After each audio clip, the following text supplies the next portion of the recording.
Selamat pagi, Tuhan Yesus baik dan selalu baik dan terus baik dalam kehidupan kita.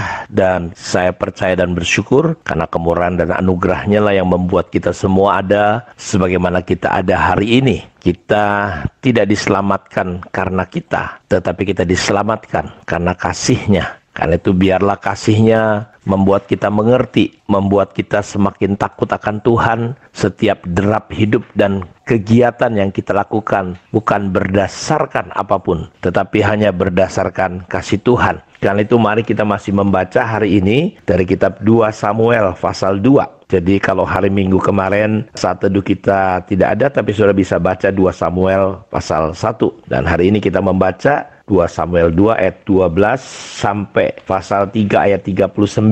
Kita juga baca di Perjanjian Baru Yohanes pasal 13 ayat 1 sampai 30 dan Mazmur pasal 119.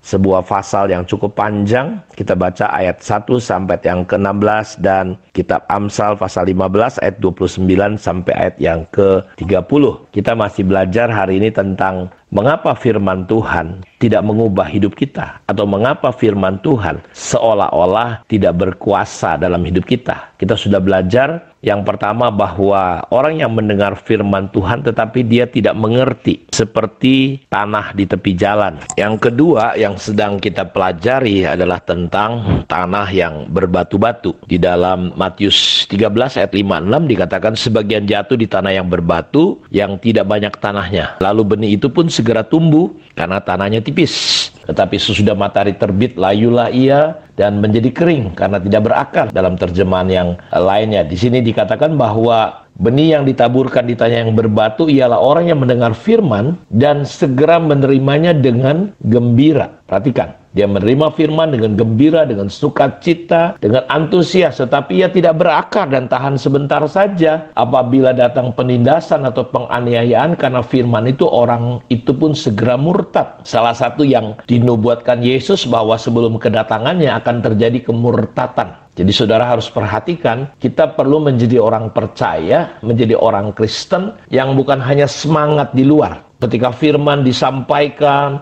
dalam ibadah, dalam kelompok kecil, wah dia orang yang mungkin luar biasa, banyak cakap, banyak ngomong, menanggapi firman. Tapi ketika datang tantangan, datang kesulitan, orang ini segera loyo, layu, seperti pohon yang diumpamakan layu. Jadi orang ini dia nggak mau bayar harga dalam mengikut Tuhan. Sementara ikut Tuhan harus pikul salib. Kita dipanggil bukan hanya untuk percaya, tapi juga untuk menderita karena nama Tuhan. Karena itu orang tipe-tipe seperti ini, dia tidak mau berjuang menghidupi firman Tuhan. Dia lebih mengikuti kedagingannya. Karena itu, Bapak Ibu perhatikan baik-baik. Kalau saudara melihat tanah yang di dalamnya ada batu-batu, dia tidak bisa menyimpan air yang cukup banyak. Karena itu, saudara kalau kita masukkan batu ke tanah, dia sepertinya di luarnya basah, tapi di dalamnya dia nggak bisa tembus air itu. Jadi kita melihat bagaimana benih itu bisa bertumbuh kalau jatuh di tanah seperti ini.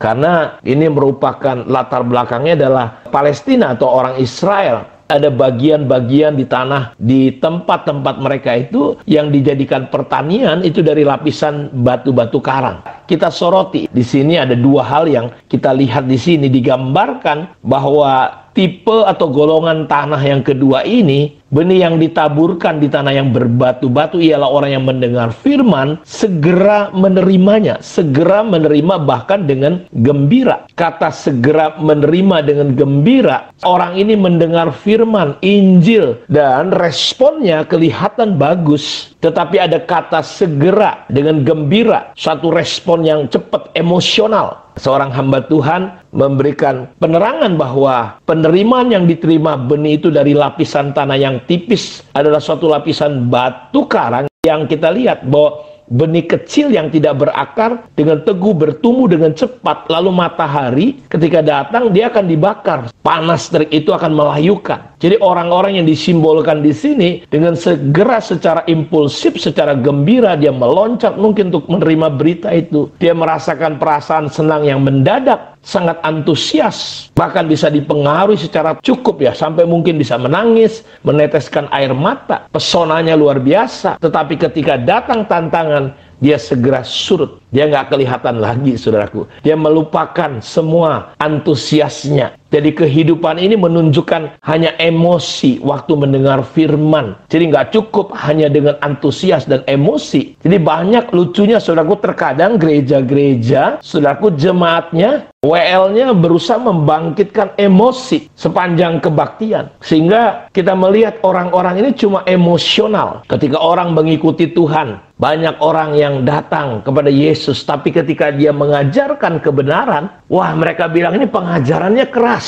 Saya percaya bahwa jemaat kita perlu membangun dan dibangun bukan emosi kita, bukan jiwa kita, tetapi kita perlu membangun hidup kita di atas kebenaran. Jadi bukan hanya emosi sesaat, kita perlu betul-betul berakar. Jadi Tuhan juga nggak terlalu suka kalau kita cuma ikut Tuhan hanya secara emosi sampai di jiwa. Tapi bagaimana jiwa kita tunduk dan dikuasai oleh firman Tuhan. Jadi karena itu saya mau katakan bahwa benih firman Tuhan itu, jadi kita jangan hanya sekedar emosi, sekedar hanya sampai di jiwa. Karena saudara nonton film pun bisa menangis, bisa terpengaruh jiwa saudara. Seorang hamba Tuhan, C.H. Spurgeon, dia berkata, aku lihat sesuatu yang luar biasa. Bagaimana dia lihat seorang pengkhotbah yang setia dan sungguh-sungguh. Dan bagaimana jemaat waktu mendengar bisa menangis. Tetapi pertanyaannya, apakah mereka bertobat? Apakah hidup mereka berubah? Apakah mereka setia? Jadi Bapak Ibu dengerin baik-baik. Kita nggak cukup hanya sekedar antusias, emosi, gembira sesaat. Karena ayat itu begitu melukiskan. Mereka menerima segera dengan gembira, tapi segera juga murtad. Petrus baru saja berkata kepada Yesus, Engkau adalah Mesias, anak Allah yang hidup. Tapi nggak lama kemudian, Yesus berkata, hei iblis,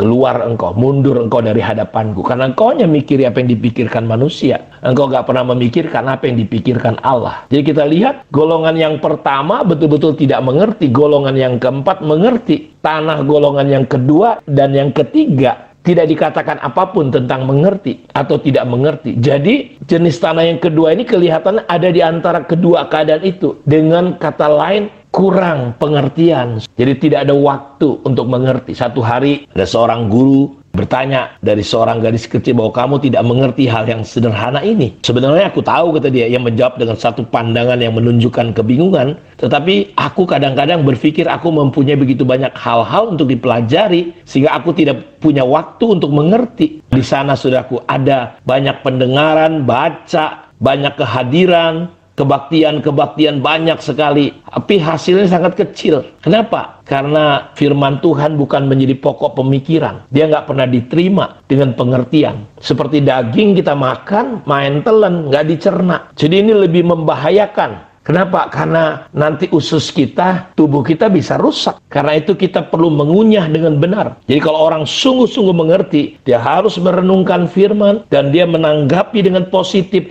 Dia menghidupinya. Mazmur pasal 1 ayat 1-3 dikatakan, berbahagialah orang yang tidak berjalan menurut nasihat orang fasik, tidak berdiri jalan orang berdosa, dan yang tidak duduk dalam kumpulan pencemooh, tetapi yang kesukaannya adalah Taurat Tuhan dan merenungkan Taurat itu siang dan malam. Dia akan seperti pohon yang ditanam di tepi aliran air, yang menghasil buahnya pada musimnya dan tidak layu daunnya. Apa saja yang diperbuatnya berhasil. Jadi ini bukan hanya cukup didengar, tapi perlu dimengerti. Untuk dimengerti, perlu direnungkan, perlu dipercayai. Jadi kita nggak cukup sampai hanya emosi, kurang pengertian. Tetapi kita perlu sungguh-sungguh membawa semua keberadaan, pikiran, jiwa, emosi kita untuk mulai dikuasai oleh firman Tuhan. Sehingga kita bisa keluar dari golongan tanah yang kedua ini, yaitu tanah yang berbatu-batu, yang dangkal. Kiranya ke depan kita akan terus belajar sehingga kita punya hati